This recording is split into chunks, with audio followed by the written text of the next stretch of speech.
Bismillahirrahmanirrahim. Assalamualaikum warahmatullahi wabarakatuh.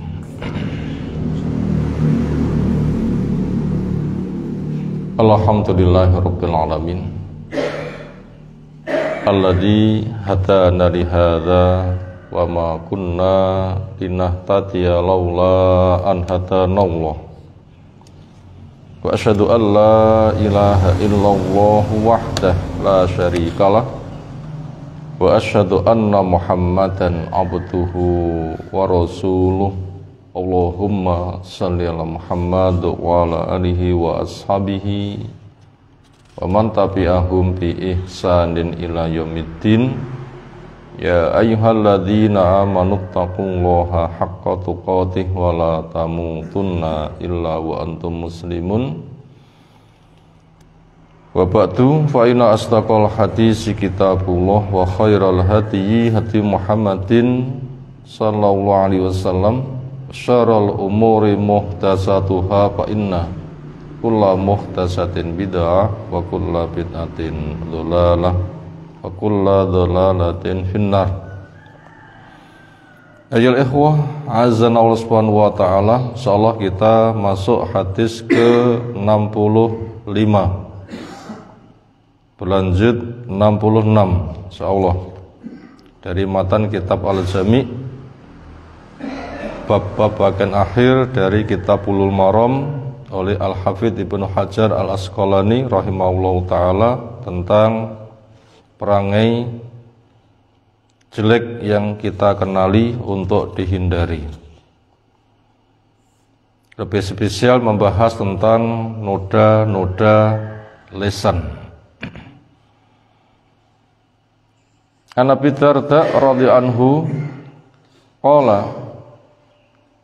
qala bersabda Rasulullah sallallahu alaihi wasallam, innallaha yubghidu al-fahisha al-badhi'a. Sesungguhnya Allah murka, membenci kepada al-fahish, ucapan-ucapan yang keluar dari lisan isinya jorok, al-badhi lagi keji. Akhrajahu, mengeluarkan hadis ini At-Tirmidzi oleh Imam Tirmidzi rahimahullah taala, wa sahhahahu, dan beliau menilai hadisnya adalah sahih. Walahu, demikian juga milik Imam Tirmidzi juga bin hadis Ibnu Mas'ud radhiyallahu anhu, rafa'u, yang kita yang ke beliau mengatakan marfu', langsung disandarkan dari Nabi. Isinya laisal mu'minu bitta'an.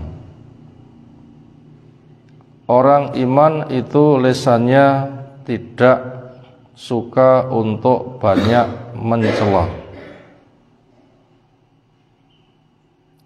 Kata ta'an sering digunakan untuk mencela nasab, meremehkan nasab seseorang. Kamu itu keluarga apa? Kamu itu anak sopo? Bahasa senada itu, sehingga merasa dirinya lebih, orang lain direndahkan. Ta'an. Walal la'an, orang iman juga tidak pantas lisannya berisi banyak laknat.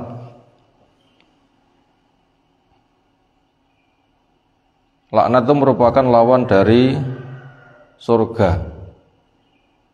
Mungkin suka uring-uringan, nggak ridho pada takdir. Ketika dapat masalah tidak suka, semisal mengumpat kata-kata yang bila diaminkan nanti bisa celaka. Kiri-kiri, senada dengan itu. Andaikan dikatakan amin langsung kiri gimana? Walal fahis, tidak juga fahis, tadi sudah disebutkan, yaitu ucapan lisan yang berisi keji. Walal badhi, demikian juga yang jorok, yang mesum, kadang bahasa-bahasa yang tabu urusan kelamin dan sebagainya, kata-kata yang nggak pantas itu sering menjadi hiasan bibir. Wa hasanahu, dan menganggap hadis ini baik, wa sahahahu, kata Imam Tirmidzi baik, kata Imam Hakim sahih, wa rajjaha at-Taraquni, Imam Taraquni mentarjih, meneliti lalu menyimpulkan waqfahu, bahwasannya hadis ini adalah mauquf, yaitu sebuah nasihat yang bertumpu dari kata-kata sahabat. Walaupun itu dari sahabat, tetapi tentunya mereka tidak ngarang sendiri, karena sahabat orang yang paling ngati-ngati sehingga pantas menjadi sahabat Nabi, perekam yang baik, tentunya itu pemahaman cuma menggunakan bahasa yang berbeda, tentunya semuanya tetap disandarkan pada Nabi SAW. Pelajaran yang bisa kita ambil dari hadis di atas pertama, besarnya pengaruh lisan. Tentunya setiap orang supaya memahami lisan itu punya pengaruh besar. Bila isinya kebaikan, ya kebaikan yang akan berpengaruh besar. Bila isinya keburukan, juga keburukan akan berpengaruh besar. Karena lisan merupakan alat untuk mengungkapkan apa yang ada di benaknya, unek-uneknya apa, lisan mengungkapkannya, sehingga orang lain akhirnya jadi tahu. Bahkan seolah surga neraka itu berada di lisan.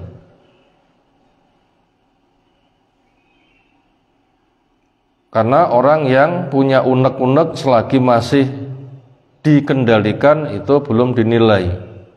Tapi apabila sudah dikerjakan, termasuk diucapkan, nanti sudah ada nilainya. Dan itu terlalu mudah untuk diucapkan, nggak banyak menggunakan modal. Hadis-hadis yang menceritakan seolah surga neraka berada di lisan, misalnya, maka na akhiru kalamihi la ilaha illallah dakhalat jannah. Siapa ucapan terakhirnya ketika proses kematian, nyawa copot, dia bisa berucap la ilaha illallah dengan penuh ketulusan, masuk surga. Seolah surga itu hanya dengan satu kata-kata. Walaupun tidak semudah itu, tetapi itu merupakan ungkapan dari profilnya, hakikat dirinya. Itu satu kata bisa memasukkan ke surga. Tapi sebaliknya, bila nggak ngati-ngati juga bahaya. Wa innal abda la yatakallamu bi kalimatin ma yatabayanu fiha yazilu biha ilan nar ab'ata minal masyriqi wal maghrib. Ada seorang hamba ngomong sepatah kata yang tidak disiapkan, nggak dikontrol, yang penting ngomong. Orang bisa terpeleset dengan sepatah kata untuk terjerumus masuk ke dalam neraka yang kedalamannya lebih jauh daripada jarak timur dan barat. Berapa jarak timur dan barat? Bila sudah kecebur, gimana cara mentas? Apalagi dirantai. Gunungnya gunung api, merangkak di atasnya, begitu naik ditarik kembali, kapan bisa mentas? Misalnya orang berucap, wah orang kaya kamu ini tidak pantas masuk surga. Senada dengan itu, berarti suka mengkafirkan. Ternyata hanya sepatah kata juga berisiko bahaya. Itu tadi poin pertama, pelajarannya adalah besarnya peran lisan. Maka supaya kita betul-betul waspada terhadap apa yang kita ucapkan. Pelajaran nomor 2, dosa-dosa besar yang keluar dari lisan, apa saja? Di antaranya ghibah, menceritakan kejelekan orang lain. A betul-betul punya kejelekan, lalu dijadikan bahan obrolan. Gak boleh seperti itu. Bahayanya ghibah, ngerasani nyeritane eleke wong liya lebih membahayakan daripada ke kuburan, mayit dibongkar, dagingnya diambil, dimasak dan dimakan. Siapa yang doyan? Termasuk dosa lisan yang itu termasuk dosa besar adalah an-namimah, namam, mengadu domba. Ketemu A menceritakan perihal B, ketemu B menceritakan perihal A, ketika A dan B ketemu akhirnya bisa bermusuhan. Nah, itu sering terjadi. Wong sing adu-adu.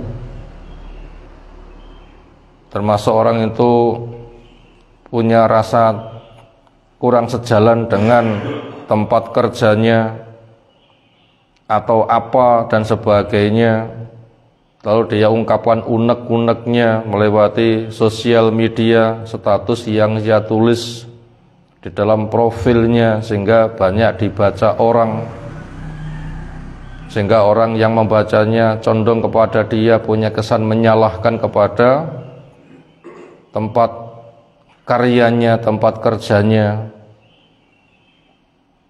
Itu bahaya sekali. Itu bisa mendapatkan siksa kubur. Nabi SAW jalan-jalan di area kuburan, diberitahu ada orang yang disiksa. Lisan seolah tidak menganggap besar, tapi itu besar. Buktinya ada siksa kubur. Apa? Ya, bahasa bahaya namimah. Itu termasuk dosa besar dari lisan. Termasuk juga dusta, ngapusi. Termasuk ada berita belum dicek benar tidaknya langsung disiar-siarkan, sehingga nanti bisa menfitnah orang. Apalagi yang dapat berita juga tidak ngecek, apalagi isinya pemicu pertengkaran, tiba-tiba saja ngelabrak, yang dilabrak juga tidak ngerti ada apa ini. Nah, orang yang dusta itu juga resikonya sangat bahaya. Termasuk sumpah palsu untuk merampas harta orang lain. Termasuk sumpah menggunakan nama selain Allah, itu juga lisan. Nanti bisa masuk kepada kesyirikan, karena yang diagungkan itu makhluk, mestinya Allah. Termasuk dosa lisan yang lain adalah al-lumazah, al-humazah, pencaci, pencela, yang dikatakan wailul likulli humazatil lumazah. Termasuk juga penuduh, apalagi yang dituduh orang baik-baik dengan tuduhan perbuatan yang bisa menjatuhkan martabatnya, hanya gara-gara anak yang lahir kurang mirip dengan bapaknya, kurang mirip dengan ibunya, kerabatnya. Disiarkan berita tuduhan seolah itu ada perzinaan, padahal itu tidak tahu buktinya. Itu bisa menghancurkan kebaikan. Yang dikatakan ijtanibu as-sab'al mubiqat, jauhi 7 yang bisa meluluh lantakkan kebaikan. Yang itu penyebutannya bersama syirik. Tadi contoh-contoh dosa besar yang keluar dari lisan. Berikutnya pelajaran yang ketiga, dosa-dosa lisan yang bisa merusak suasana keindahan. Perbuatan salah, akhlak yang jelek, walaupun tidak sedahsyat bahayanya sebagaimana poin yang kedua, tetapi ketika orang itu bergaul, ucapan-ucapan itu bisa merusak suasana pergaulannya. Karena ngomong sing gak enak didengar oleh telinga, entah itu to'an, entah itu la'an, entah itu fahis, entah itu badi. Di dalam hadis tadi ada 4 kata. To'an, ngomong sak ngomong, merendahkan temannya, kamu itu martabatnya kurang menjanjikan, pantasnya kamu itu, dan bahasa yang semisal. Demikian juga ngomong sak ngomong isinya itu bukan harapan kebaikan tapi laknat. Semisal kata putus asa dan macam-macam, menuduh orang itu hina, rendah dan sebagainya. Demikian juga ucap-ucapan yang fahish, yang fahisah, yang badhi, trocoh, semisal pisuan, yang kadang-kadang orang disamakan dengan hewan, kadang-kadang nama-nama kelamin pun juga dipanggil, disebutkan, yang itu tidak enak didengar oleh telinga. Maka yang kayak begitu termasuk dosa-dosa lisan yang banyak merusak keindahan, yang pantasnya telinga mendengar yang indah-indah, tetapi kata-kata jorok seperti itu sering keluar. Maka itu perkara yang sangat dibenci oleh Allah Subhanahu wa taala. Berikutnya terakhir, masuk poin yang keempat, solusi agar lisan kita selamat. Makanya sibukkan saja dengan zikir. Karena Allah merintahkan wadkurullaha dzikron katsira, supaya kamu memperbanyak zikir, qiyaman wa qu'udan wa ala junubikum, berdiri, duduk, berbaring. Ada kata-kata ringan tapi fadilahnya besar, ketika ditimbang sangat berbobot. Ruangan bisa terpenuhi dengan kata-kata ringan, subhanallahil azim, subhanallah bihamdih, Maha suci Allah, zat yang maha besar, Maha suci Allah, pujian miliknya. Supaya kita arahkan ke sana saja, sehingga nanti hisabnya akan selamat. Itu solusi pertama. Yang kedua, 3 amalan yang disebutkan dengan ayat khusus, sibukkan dengan itu. Yang Allah berpesan, la khaira fi katsirin min najwahum illa man amara bi shadaqatin aw ma'rufin aw islahin bainan nas. Enggak ada baiknya orang memperbanyak bisik-bisik, kecuali yang dibisikkan itu menganjurkan sedekah, menganjurkan yang ma'ruf, mendamaikan pihak yang bertikai. Nah, untuk itu silahkan banyak bicara. Pesan umum supaya lisan kita selamat dari Nabi SAW, beliau katakan, maka na yu'minu billahi wal yaumil akhir falyakul khairan aw liyasmut. Siapa yang iman kepada Allah, iman kepada hari akhir, bila ngomong, ngomonglah yang baik, ketika dihisab nanti berpahala, bila tidak supaya diam, yaitu diam dari ngomong yang buruk. Tadi beberapa anjuran dari Nabi SAW untuk menjaga lisan-lisan kita, karena kerjanya mudah, seolah semua orang itu bisa, tetapi punya resiko yang sangat besar sekali. Maka kendalikan lisan-lisan, jangan sampai noda-noda banyak keluar dari lisan. Salah hadis yang lain kita kaji menyusul, subhanakallahumma bihamdika asyhadu an la ilaha illa anta astaghfiruka wa atubu ilaik. Assalamualaikum warahmatullahi wabarakatuh.